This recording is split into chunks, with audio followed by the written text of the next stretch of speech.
Hello everyone, welcome back to big faction YouTube channel. अब इस video में हम आगे के टॉपिक्स डिस्कस करने वाले हैं फंडामेंटल्स ऑफ मार्केटिंग के। प्रीवियस वीडियोस में हमने कुछ कॉन्सेप्ट्स देखे थे, हम एक और कॉन्सेप्ट के साथ आए हैं, वो है प्राइस इलास्टिसिटी। तो क्या मतलब है एक इकोनॉमिक्स का, एक ये सब टॉपिक्स यहाँ पे लेके आने का डिजिटल मार्केटिंग में। तो एक कुछ बेसिक चीज़ें होती है जो हमें पता होनी चाहिए। ये वीडियो जो है ये उन सभी लोगों के लिए है जो हमेशा ये क्वेश्चन करते हैं कि क्या मैं प्राइसिंग रखूँ मेरे सर्विसेज के लिए, मेरे प्रोडक्ट्स के लिए, क्या एक करेक्ट प्राइसिंग होगा, क्या प्राइसिंग मॉडल मुझे चूज करना चाहिए, या फिर क्यों और क्या प्राइसिंग होनी चाहिए। तो ये इन सभी लोगों के लिए ये वीडियो है। तो आइए शुरू करते हैं ये वीडियो बिना किसी देरी के। तो देखिए, वैसे तो जो प्राइसिंग मॉडल्स है या फिर प्राइस कैसे डिसाइड करना है, ये काफ़ी एक इन डेप्थ टॉपिक है जिसमें प्राइस इलास्टिसिटी बस एक पॉइंट है, ठीक है। तो ये काफ़ी एक इन डेप्थ टॉपिक है जिसके बारे में हम एक थोड़ा ब्रीफ में जानेंगे। ये वीडियो में हम फर्स्ट उसका जो पॉइंट है वो कवर कर रहे हैं।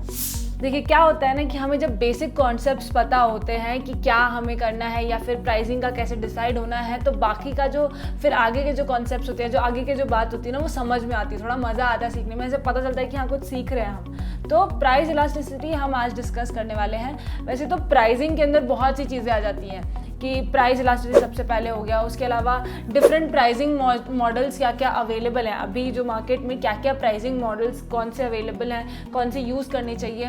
उसके अलावा जो है आपके factors to consider while creating the pricing strategy. ऐसे कौन से फैक्टर्स हैं जो हमें कंसिडर करना चाहिए, ऐसे कौन कौन सी चीज़ें हैं जो अफेक्ट करती हैं हमारे प्राइसिंग को, हमें क्या क्या चीज़ें कंसिडर करनी चाहिए जब हमारी प्राइसिंग स्ट्रैटेजी हम डिवाइस कर रहे हो, ठीक है। उसके बाद और भी चीज़ें होती हैं, जैसे pricing models according to industry specific. अब अगर मैं डिजिटल मार्केटिंग में हूँ तो मेरा प्रोजेक्ट जो है वो कैसे होगा, क्या प्राइसिंग होगा, वो हमारी इंडस्ट्री का एक स्पेसिफिक स्टैंडर्ड होता है। वही अगर आप बाकी चीज़ों पे जाएंगे, अगर कोई आप फूड बेस्ड इंडस्ट्री जाएंगे, तो हर प्रोडक्ट का ना एक स्पेसिफिक एक स्टैंडर्ड प्राइसिंग होती है जो एक इंडस्ट्री स्पेसिफिक होती है। तो वो आप कैसे डिसाइड करेंगे, वो चीज़ें क्या है, उसके लिए क्या मॉडल्स हैं, हम वो भी डिस्कस करने वाले हैं। उसके अलावा हम एनालिसिस करने वाले हैं, प्राइस का एनालिसिस करने वाले हैं कि क्या क्या प्राइसिंग अवेलेबल होती है। तो ये जो हमने सारे पॉइंट्स जो डिस्कस किए, वो क्या होता है कि ये प्राइसिंग का एक होल कॉन्सेप्ट है कि आपको प्राइसिंग के टाइम पे क्या क्या चीज़ें ध्यान रखनी चाहिए, किन चीज़ों को इंक्लूड करना चाहिए, किन चीज़ों को कंसिडर करना चाहिए। तो अभी मुद्दे पे आ जाते हैं कि नेक्स्ट जो है, मतलब इस वीडियो का मेन जो है वो है प्राइस इलास्टिसिटी।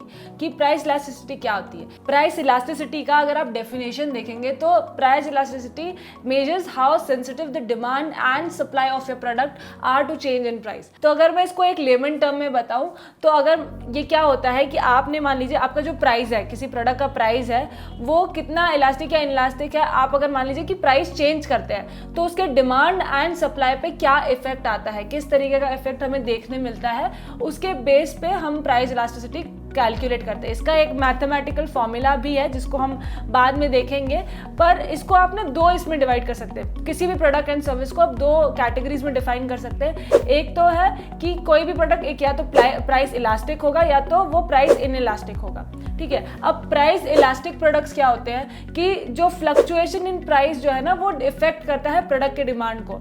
इसका बेस्ट एग्जांपल आप मूवी टिकट्स को ले लीजिए। अब वहाँ पे क्या होता है कि जो प्रोडक्ट है उसकी जो प्राइसिंग है, जिस हिसाब से वो फ्लक्चुएट होता है, तो उसकी डिमांड एंड उसकी सप्लाई दोनों पे इफेक्ट आता है। आप इस तरीके से और भी बहुत से प्रोडक्ट्स एंड सर्विसेज को ले सकते हैं जहाँ पे ना प्राइस अगर थोड़ा भी ऊपर नीचे होता है तो उसका जो डिमांड होता है ना वो कम हो जाता है। अब अगर कोई भी सेलर है तो वो तो यही चाहेगा कि उसके प्रोडक्ट्स जो है वो इनइलास्टिक हो, जहाँ पे मतलब अगर वो प्राइस थोड़ा बहुत ऊपर नीचे भी करे तो उसके डिमांड पे ना कोई इफेक्ट ना आए। उसका जो डिमांड है, उसका जो सप्लाई चेन है, वो एक कांस्टेंट तरीके से चलता रहे। अगर वो थोड़ा सा भी प्राइस अगर ऊपर नीचे कर रहा है तो एकदम से उसे कोई डिप ना देखने मिले। अगर आप प्राइस इनइलास्टिसिटी का अगर आप डेफिनेशन भी देखेंगे तो fluctuation in price does not effects the product demand. अब इसका आपको मैं अगर डेली एक एग्जांपल बताऊं तो फ्यूल है। फ्यूल का अगर प्राइस थोड़ा भी ऊपर नीचे होता है तो क्या उसकी जो डिमांड है वो कम हो जाती है मार्केट में? नहीं होती है। आप इस पेन का अगर मान लीजिए कि अगर ये 5 रुपीज़ का पेन है, अगर मैं इसको एकदम से 50-100 का बेचने लगूं तो उसका हो सकता है कि इसमें डिमांड, ऑफकोर्स उसका जो डिमांड है वो कम हो जाएगा, क्योंकि जो इसकी वैल्यू है वो 5 to 10 रुपीज़ की है। तो आप उसको एक लिमिट में उसको आप 7 का बेच सकते हैं। तो हर कोई जो सेलर है या फिर हर कोई जो बिजनेस ओनर है, कोई भी प्रोडक्ट या सर्विस आप सेल करते हैं तो आप यही चाहेंगे कि आपका जो प्रोडक्ट है ना एक तरीके से इन इलास्टिक इन नेचर हो, उसकी प्राइसिंग जो वो इन इलास्टिक इन नेचर हो।